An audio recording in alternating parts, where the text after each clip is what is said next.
My name is Richard, and I made this. My name is Richard, and I'm sitting in. And this. My name is Richard, and I'm sitting. And this. Crunchy waterfront. So people have been asking me to do a video about how to play the recorder, and there are quite a few out there, so I thought, what could I do different? And I thought maybe I could do a video about how to play the recorder and have fun with it. And I assume that's what you want right now. I mean, you just want to learn to play the recorder a bit. You're not planning on being a professional recorder player in an orchestra. I mean, if you are, that's not what this video is about. Because I find that people give up the recorder for three main reasons. The first reason is they get given too much information and it's too hard to take on. The second reason is they can't make it sound good. And the third reason, and I think probably the most important, is they lose interest because they're not learning to play anything that they enjoy.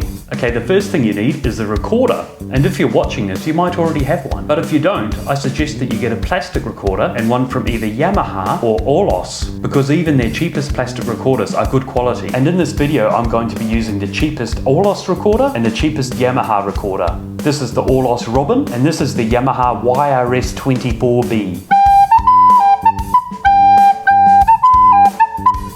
Both are good recorders, which I like. And here they are in pieces. Yeah, you've got to put them together. And there's three parts to it. There's the head joint, the middle section, and the foot joint. It can only fit together the right way. So basically you put the foot joint on this end, the head joint on this end, make sure this bit lines up with the hole here, and down the bottom, you turn this so that's on an angle.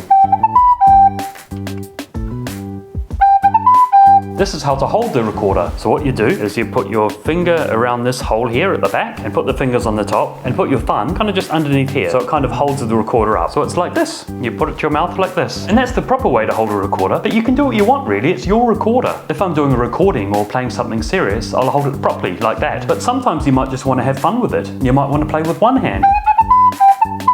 The fun thing about that is you can do other things with the other hand. Like for instance, play another recorder. The next thing is getting air into the recorder, because the recorder requires air to make sound. So what you do is you need to breathe into it. And I say breathe because it's different to blowing into it. So if you blow into a recorder, it sounds like this. But if you breathe into it, it sounds like this. It's all a bit of a balancing act. Like if you breathe too softly, it sounds like this. But just play around with it. Breathe a little bit more and a little bit less, and you'll know when it sounds right. It might take a bit of practice.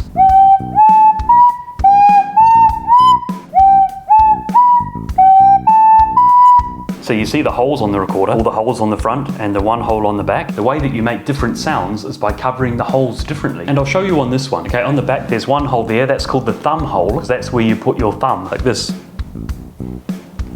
And then on the front there's all of these holes here. And the different sounds that it makes are called notes. And I'm going to show you three different notes today. They all need the thumb to be on the thumb hole, okay? And then the first one is, as well as the thumb hole, you cover the top one here. That one's called B, okay, B. So the next one is you keep the same as B, and you also put your finger on the next one down. That one's called A. And the next one is you also put your finger on the next one down. That one's called G, B-A-G, like bag. There are lots of other notes too, but that's enough to get you started. It's enough to have fun with it. There's a lot of songs that just use those notes, like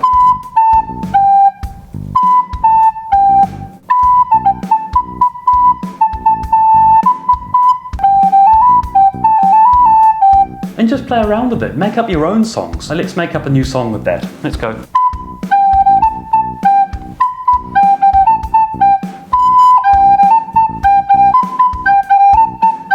There you go, it's a new song. The thing about making up your own songs is you can't get it wrong. And it's quite fun playing your own song, and you can be proud of it. When you want to know more notes, there's a little chart that comes with your recorder that shows you them all. There are a couple of main ways of making a sound, and they call it articulation. There's lots more ways too, but these are the main ways. Basically, you keep breathing while you change the notes, and this one they call legato. And the other main way is when you play each note, you make a T noise, like t, t, t, just lightly, like. Not too much T or it sounds like this. Or only a little bit of T and it sounds like this. Just play around with it until it sounds right. You'll find that when you look up songs, a lot of them are on pages that look like this. And that's called sheet music. And that's the way people write down songs so that you can play them. And it's a good idea to learn how to read that. But for now, just play around with what I've shown you. Little special tip is my recorder teacher was called Malcolm, and Malcolm showed me how to read music, but he also told me that it's a good idea to learn how to play without the music, because then it's easier to just play a song when you want to. You don't have to get out the music each time. was my favorite recorder song as a kid. Should I do more videos like this? Maybe showing you how to play the songs that I've made? I've already done one for Recorder in the Corner, but maybe my other songs. Maybe I should also show you how I make songs.